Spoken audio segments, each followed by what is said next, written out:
Olá, sejam bem-vindos a mais um O que aprendemos aos domingos. Aqui falamos sobre espiritualidade aplicadas para o nosso aprendizado. Participe você dessa conversa, se inscreva no canal, se fizer sentido, curta e compartilhe os conteúdos. E não esqueça de deixar seus comentários.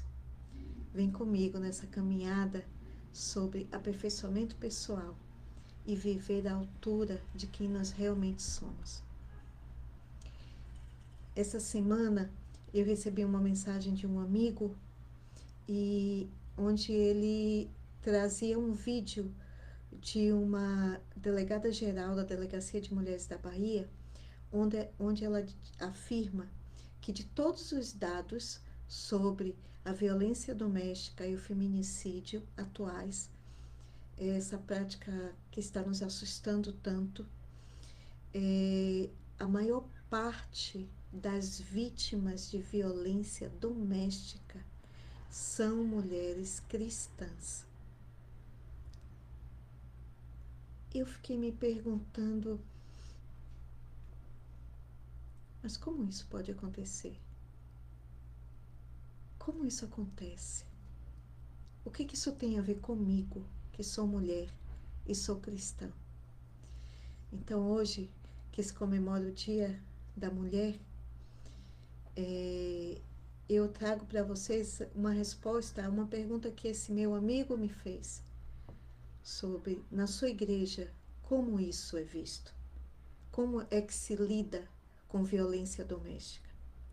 Então, eu trago para vocês uma parte do manual sobre prevenção e esse manual está na biblioteca da igreja. Eu vou deixar o link aqui para vocês e para que vocês possam consultar também. E enquanto nós falamos sobre as orientações que existem para os líderes da igreja e para os membros da igreja, eu vou partilhar alguns discursos de algumas autoridades gerais da igreja, profeta e apóstolos, e também algumas histórias, alguns relatos que infelizmente eu tive contato, ok? Nesse manual, que é o manual Como Ajudar Abusos e Maus Tratos, ele fala assim: o que devo fazer se souber ou suspeitar que uma pessoa está sofrendo abuso? Se você souber ou suspeitar que uma pessoa está sofrendo abuso, então serve para você que é vítima e para você que está suspeitando. Seja quem for, seja a mulher que for, seja a esposa de quem for, seja a irmã de quem for, seja a mãe de quem for, faça uma denúncia às autoridades civis, é isso que o manual da igreja diz. Em seguida, ajude a pessoa a entrar em contato com outros recursos para proteção e cura, incluindo ajuda médica, os líderes da igreja e terapeutas profissionais. Então, mas Carol, como é que eu sei? Como é que eu identifico? No manual também, ele fala sobre quais são os sinais, né? Quais são os sinais de alguém que está sofrendo abuso? Aí ele começa com uma observação, ele fala assim: não se espere nem incentivado que você identifique se uma pessoa está sofrendo com problemas relacionados ao abuso. Essas informações podem ajudá-lo a reconhecer quando a intervenção profissional é necessária. Nem sempre é fácil reconhecer os sinais de abuso, por isso que há essa informação. Alguém que já sofreu ou que está sofrendo abuso pode exibir vários sinais que indicam que algo está errado. Mas o abuso pode estar acontecendo mesmo quando não há sinais externos. Além disso, os sinais que podem indicar abuso, podem ser causados por outros problemas também. Então, conversar com a vítima pode ser um bom primeiro passo para entender o que está acontecendo. Entretanto, as vítimas geralmente têm dificuldade para compartilhar que sofreram ou que estão sofrendo abuso. Aí ele dá uma indicação de um outro material é, que o link está aqui no manual, que o material é o que devo fazer se souber ou suspeitar que uma pessoa está sofrendo abuso. E ele fala assim: como filhos de Deus, irmãos e irmãs, temos a responsabilidade de estarmos atentos às necessidades e preocupações das outras pessoas e ajudá-las com isso. Então, quais são alguns sinais gerais?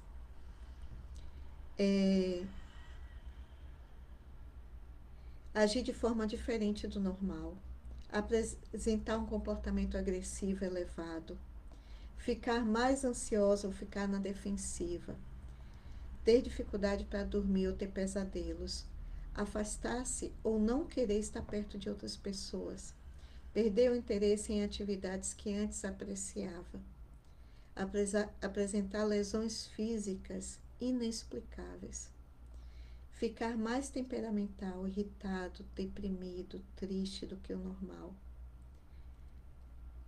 envolver-se com comportamentos nocivos. Isso pode incluir autoflagelação, uso de drogas ou outros comportamentos prejudiciais.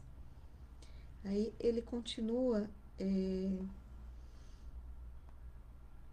nos dando orientação sobre como conversar com essas pessoas. Então, a igreja se preocupa a tal ponto e não é conivente com a violência doméstica, que ela produziu uma série de materiais de apoio para os membros e para os líderes da igreja. Carol, mas eu já fui falar com o líder e ele não agiu de acordo com o manual.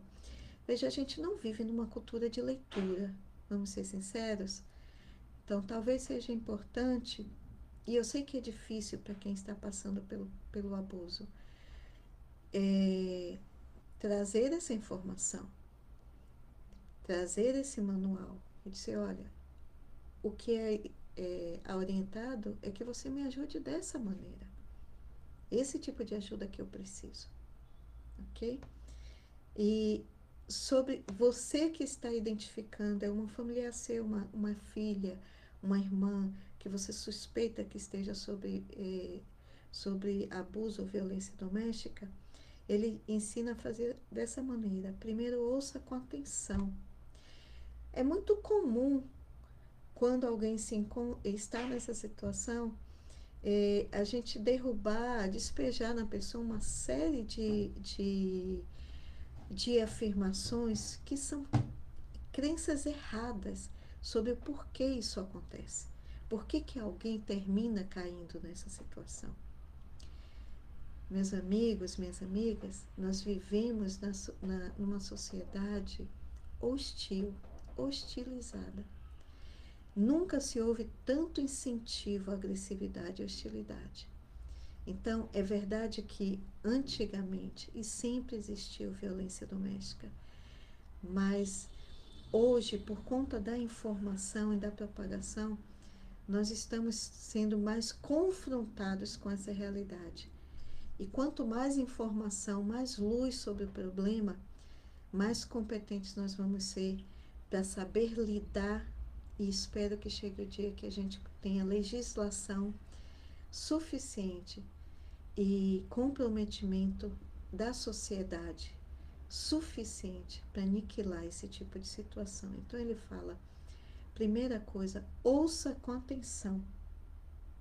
Pode demorar algum tempo para a vítima de abuso começar a contar a sua história.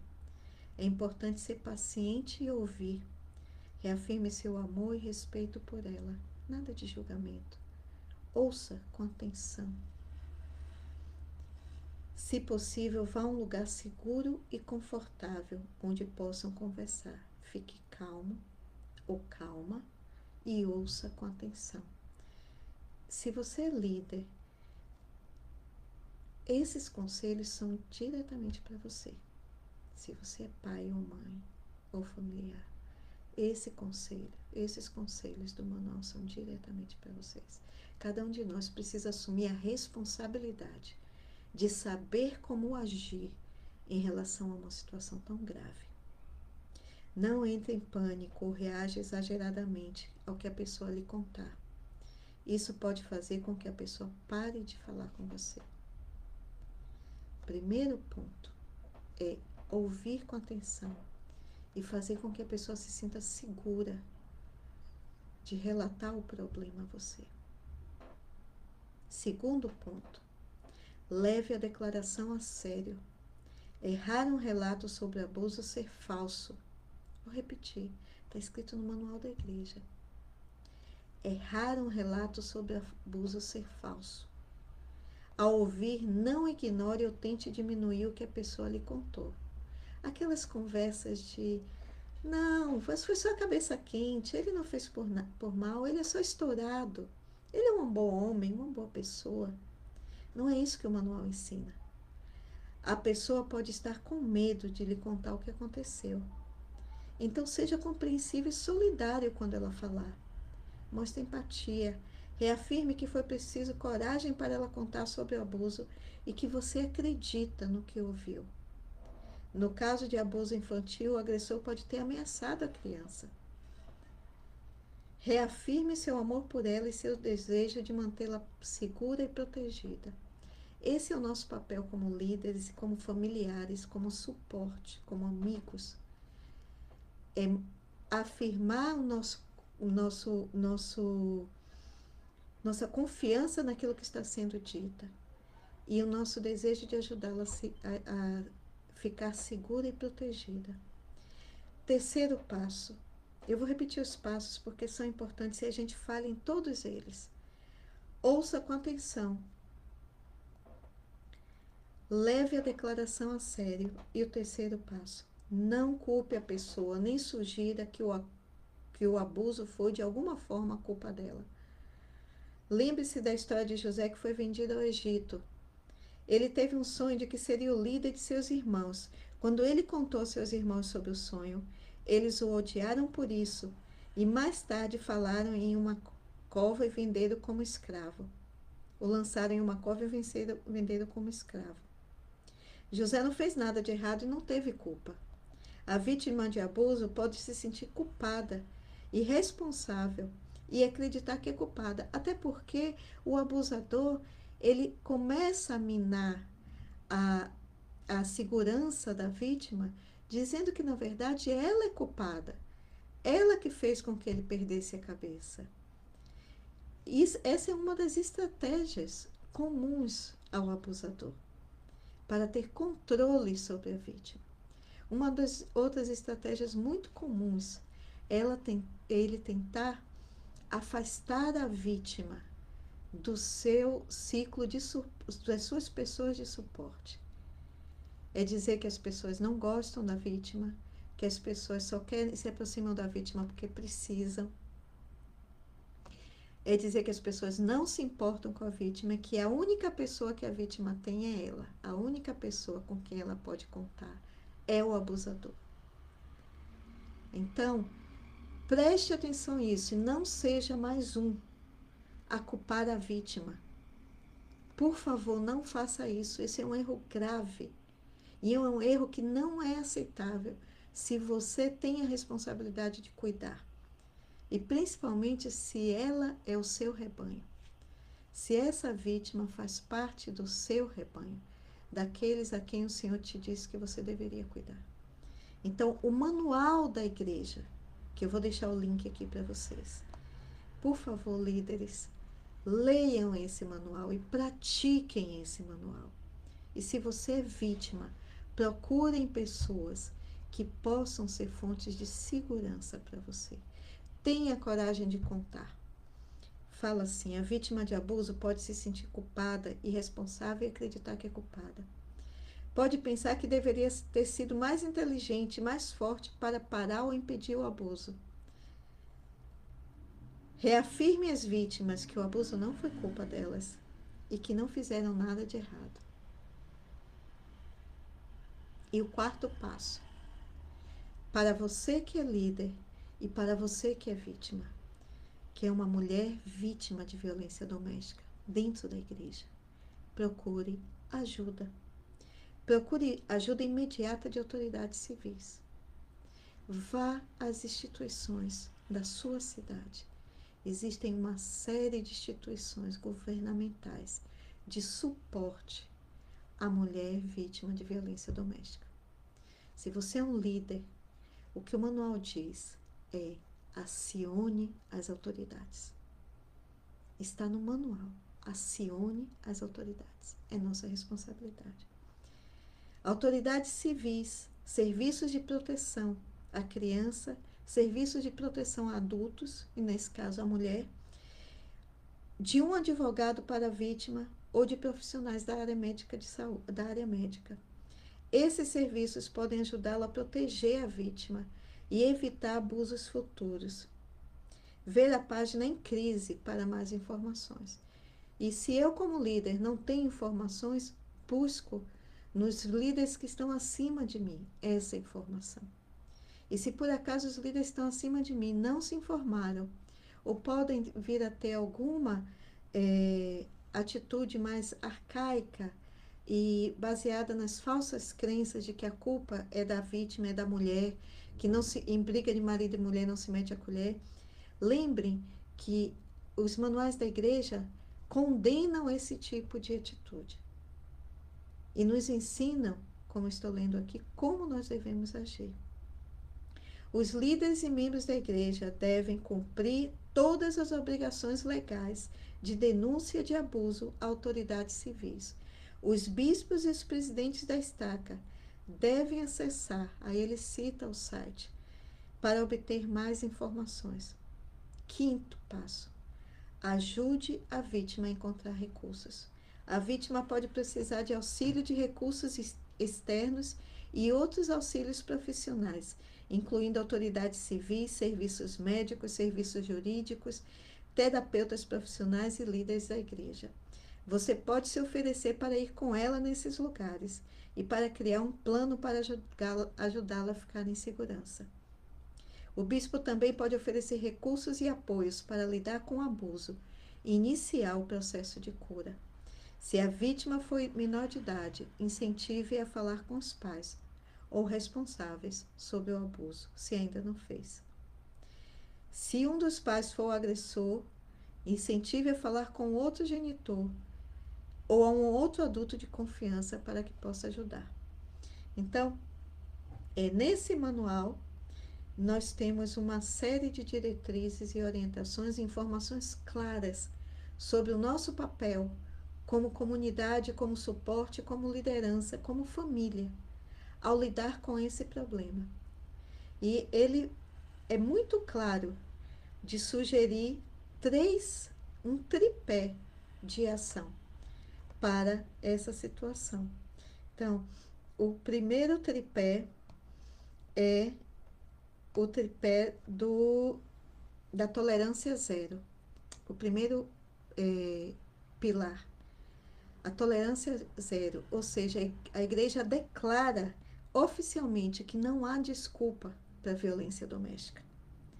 O segundo pilar é a justiça dupla, ou seja, o agressor precisa ser chamado a responder espiritualmente junto à igreja e legalmente junto a autoridades civis. E o último pilar é o apoio incondicional à vítima. O foco da igreja deve ser o acolhimento, a proteção imediata e a cura da vítima. Então, nesse 8 de março, quando muitas de nós recebemos tantas mensagens sobre o feliz Dia da Mulher, a minha oferta nesse dia é trazer essa informação tão necessária nesse mundo tão hostil à mulher, como nesse mundo que nós vivemos hoje, que estamos tão assustadas, tão temerosas por nossas filhas, nossas irmãs, nossas sobrinhas, por nossas netas, que nós possamos falar mais sobre o que deve ser feito, o que é a orientação da nossa igreja, e que se aplica a qualquer outra religião cristã ou qualquer outra instituição. Como esses pilares devem ser aplicados. Não podemos mais não falar sobre isso. E para partilhar com vocês, eu sempre gosto de trazer discursos da Conferência Geral da Igreja de Jesus Cristo. E eu partilho para vocês esse presente, no momento em que não se fala-se do Dia da Mulher, mas não se fala desse problema, como acontece dentro das nossas instituições. Mas a nossa igreja é uma igreja que prevê orientação para os seus líderes sobre como proceder, e para os familiares, e para os amigos, e para todo mundo que é suporte a mulheres em situação de violência. Então, falando sobre isso, no discurso de outubro de 2022, o presidente Russell M. Nelson, ele falou o seguinte, abre início de citação: deixe-me ser perfeitamente claro. Qualquer tipo de abuso contra mulheres, crianças ou qualquer outra pessoa é uma abominação para o Senhor. O Senhor não tolera o abuso. E como seus servos, nós também não. Em outubro de 1991, o presidente Gordon B. Hinckley falou, início de citação: nenhum homem que abuse da esposa, que a degrade, que a insulte, que exerça domínio injusto sobre ela, é digno de possuir o sacerdócio. Nenhum homem que se porte de maneira tão degradante é digno de possuir o nome de Jesus Cristo. Fim de citação. Em 1992, Richard G. Scott afirmou, início de citação: testifico que quando o ato de violência foi perpetrado contra você ou por outra pessoa, você não é responsável por ele. Você não precisa sentir-se culpada por atos cometidos por outra pessoa com violência, perversão ou engano. Fim de citação. Elder Patrick Kidon, em abril de 2022, afirmou, início de citação: aos que foram vítimas de abuso, o Senhor Jesus Cristo conhece sua dor e sofrimento. Ele os ama. Vocês não fizeram nada de errado. A culpa é totalmente do agressor. Vocês não fizeram nada de errado. Nós não podemos, não temos o direito de culpar as vítimas. Isso é de uma crueldade, de uma falta de sensibilidade e de uma injustiça que não será tolerada pelo Senhor. Em 1999, Darlene Oaks afirmou, início de citação: não há lugar no Evangelho de Jesus Cristo para o domínio injusto ou a violência doméstica. Aqueles que professam ser discípulos do Salvador e ainda exercem controle ou crueldade contra suas esposas estão em violação direta de seus convênios mais sagrados. Final de citação. Em 1987, Jeffrey Holland, num discurso na Universidade de Brigham Young, ele afirmou, início de citação: um homem nunca é tão homem quanto quando é gentil, pacífico e protetor. Qualquer uso de força física ou intimidação para controlar uma mulher é uma perversão da masculinidade dada por Deus. Final de citação.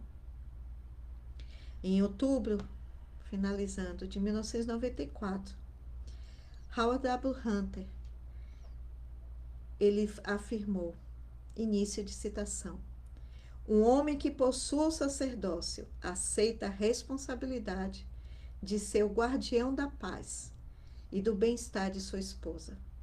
Qualquer ato de violência ou abuso é uma traição ao próprio Deus. Final de citação.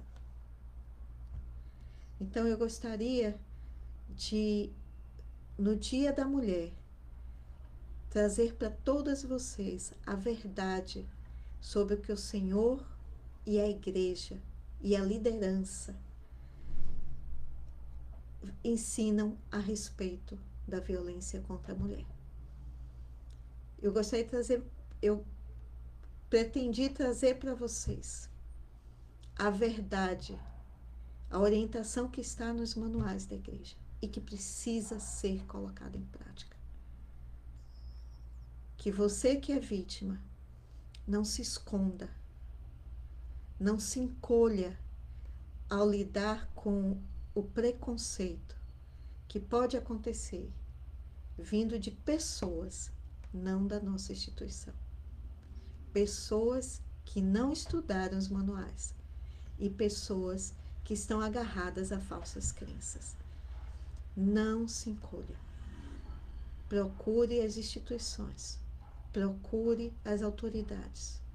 Sempre vai existir, e existem, graças ao nosso bom Deus, apoio e suporte para que você possa sair dessa situação de violência. Eu sou muito grata por poder viver numa família em que os homens, meu irmão, meus filhos, são homens que foram, meu pai, são homens que foram ensinados a terem respeito e honrarem as mulheres. Se você tem filhos, ainda dá tempo de desconstruir todas aquelas falas abusivas e preconceituosas que tornam seu filho totalmente incompetente para se relacionar e para manter um casamento. Ainda dá tempo de ensiná-lo a respeitar as filhas de Deus. E que nós, como mulheres, possamos apoiar umas às outras e possamos quebrar qualquer tentativa de silêncio que possa aparecer. Assim como está orientado nos manuais, para que possamos ser líderes umas das outras. Esse é o meu presente para todas nós e para as outras mulheres que virão, para que nós possamos vencer a violência doméstica. O meu desafio dessa semana é que nós possamos ler estes manuais. Eu vou deixar o link aqui no vídeo para vocês. E possamos aprender, estarmos preparadas para saber como vamos agir.